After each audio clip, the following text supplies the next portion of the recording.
We're continuing to stay on top of what's happened in Mechanicville with the death investigation.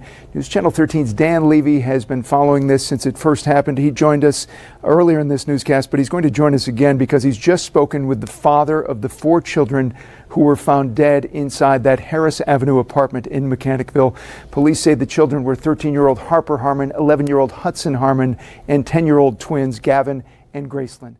July 1 was supposed to be the day Brady Harmon finally got his children back for the summer. After 6.5 years of court dates, legal bills, blocked calls, missed visits, and a custody fight that stretched from Utah to upstate New York, that date had become more than a line on a parenting plan. It was the date he was supposed to see Harper, Hudson, Gavin, and Gracelynn in person again. It was the date 4 children were supposed to pack bags, leave Mechanicville, and spend the summer with their father in Salt Lake City. But before July 1 ever came, police walked into an apartment on Harris Avenue.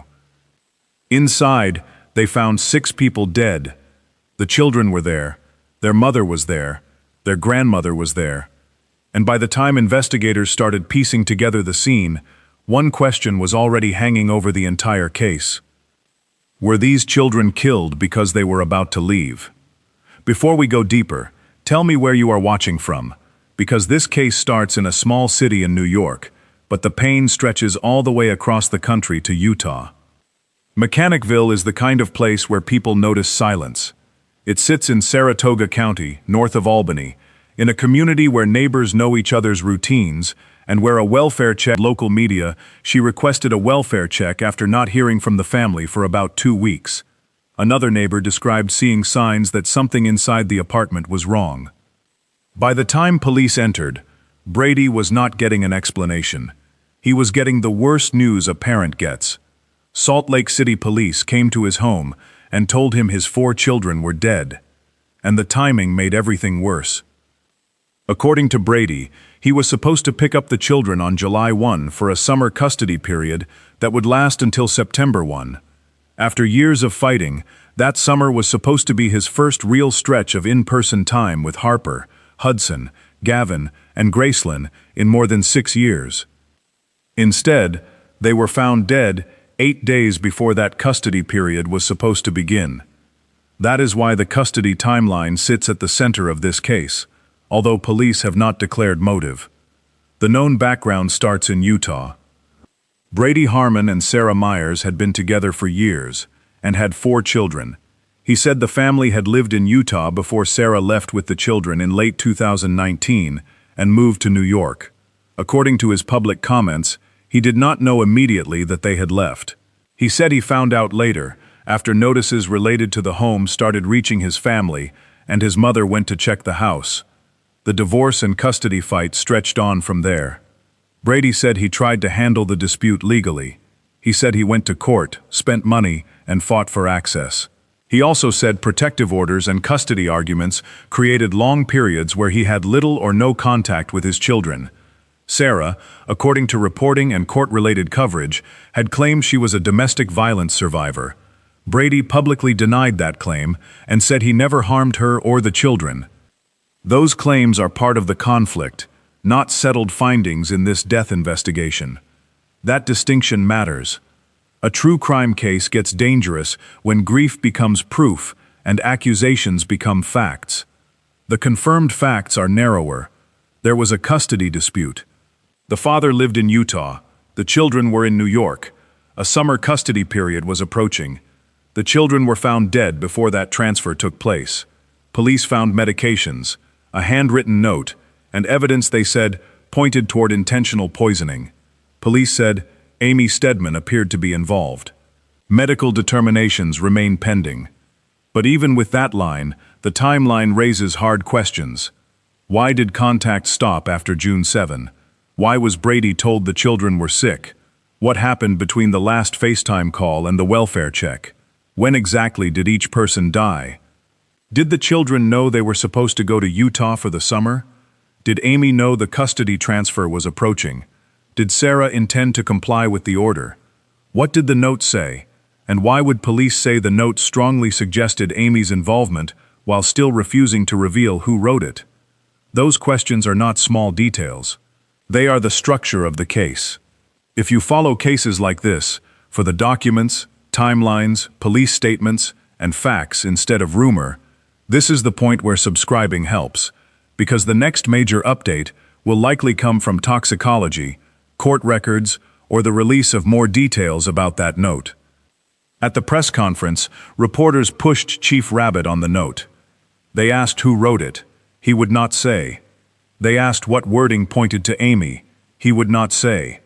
They asked whether Sarah Myers was also considered a suspect. He said investigators were not ready to speculate on the involvement of all persons until the cause and manner of death were certified. Police were not ready to clear every question around Sarah. They were not ready to name final responsibility. They were also not backing away from Amy as the main person suggested by the evidence recovered so far. That leaves the investigation in a narrow but tense position. Amy Steadman is dead. Sarah Myers is dead. The 4 children are dead. There is no arrest to make. There is no interrogation room waiting. The evidence has to speak through the scene, the note, the medication records, digital devices, phone logs, custody paperwork, autopsy findings, and toxicology results. Unlike a visible act of violence, poisoning often depends on chemistry, timing, access, and intent. Investigators need to know what substances were present, how much was in each person's system, whether the drugs matched the bottles or packaging inside the apartment, whether anyone had prescriptions for those medications, whether the substances were mixed with food or drinks, and whether the levels suggest accident, misuse, or deliberate administration. They also have to compare that toxicology with the timeline. If the bodies were inside the apartment for an extended period, investigators need to work backward from decomposition, room conditions, air conditioning, neighbor observations, missed calls, unanswered messages, and the last verified contact with each victim. The father's June 7 FaceTime call becomes a critical anchor.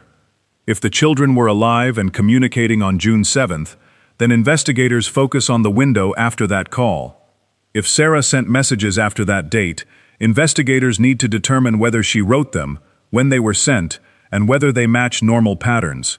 If anyone else used a phone, computer, or account after the victims were dead, that would become a major digital evidence question. It becomes a timeline problem. Police have to determine not only who died, but when, in what order, by what means, and under whose control. The sharp force injury adds another layer.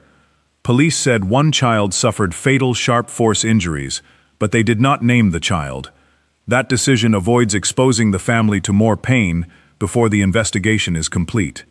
But from an investigative standpoint, it creates a major question about sequence. Did the injury happen before or after poisoning? Was it part of the same event? Or did it happen because poisoning failed or took too long? Was that child awake, resisting, or separated from the others? Did the person responsible change methods during the event? They are asked because the method and sequence reveal intent, and intent is the center of this case. Police already used the phrase intentional poisoning. That phrase carries weight. It means the evidence did not look like a simple accidental overdose affecting 6 people. It did not look like an environmental accident.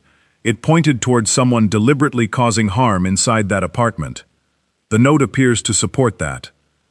In many death investigations, a handwritten note helps establish state of mind, planning, apology, blame, motive, or identity. But notes also create risk. They might be misleading. They might be written under pressure. They might be staged. They might contain claims that are false. That is why police refuse to release the contents this early. A note alone does not close a case. A note plus toxicology, scene evidence, medical findings, and digital records might. For Brady Harmon, none of that technical language changes the outcome. He said he fought for years and was almost at the finish line. He said he wanted to bring the children home to Utah, where they had family who loved them. In his interview, he described the loss as if someone had cut his legs out from under him right before he reached the end. That image is not police evidence. It is a father explaining what the timeline feels like from his side. He had a date. He had a plan. He expected to see his children. Then, the case became a death investigation. Harper was 13, Hudson was 11, Gavin was 10, Gracelynn was 10. They were siblings. They were children, in the middle of an adult conflict they did not create. They lived in New York, far from their father in Utah. They were homeschooled, according to police. They had not been seen by neighbors for days, and when help finally entered the apartment, it was too late. Mechanicville is now left with a case that has no simple courtroom ending. There might never be a trial. There might never be a defendant sitting across from prosecutors. There might never be a sentencing hearing where a judge says the names out loud and imposes punishment. When the suspected person is also dead, the investigation becomes the only public accountability left. That puts pressure on every finding. The toxicology has to be right. The note analysis has to be careful. The timeline has to be tested. The custody documents have to be understood. The welfare check history has to be reviewed. The role of each adult has to be separated from rumor, grief, and online anger. Because police have already said something important. They understand the public wants someone to hold responsible. But they also said, final conclusions have to wait until the investigation is completed properly. It is the difference between a headline and a case file. The strongest theory points toward intentional poisoning inside Amy Steadman's apartment, with evidence strongly suggesting Amy was involved. But the final answers are still pending. Medical examiner has to certify the cause and manner of death. Toxicology has to identify what was in each body. Investigators have to determine what the handwritten note proves, if anything. And police have to decide whether any other person played a role, failed to act, helped plan, or knew what was coming. Until then, the July 1 custody date remains one of the most haunting facts in the case. That date was supposed to move 4 children from New York to Utah. It was supposed to mark a reunion after years of separation. It was supposed to be the moment a father finally held his children again, instead of seeing them through a phone screen. Instead, the children were found dead before they ever got the chance to leave. And that is why this case will not be understood through the apartment alone. It has to be understood through the weeks before the welfare check, the years before the custody order, the missed calls, the court fight, the note police will not release, and the lab results still sitting between suspicion and proof. The public already has a theory. The father has his pain, the police have their evidence, but the final story is not finished. When the toxicology results come back, when the note is better understood, and when investigators lock down the timeline between June 7 and June 23, one fact sits above everything else. 4 children were days away from seeing their father for the first real summer in years. Then the door to apartment M5 opened, and everything that was supposed to happen next was gone. Subscribe if you want the follow-up when police release toxicology findings and explain what that handwritten note showed, because in this case, the most important evidence might not be what investigators found first. It might be what they are still waiting to prove.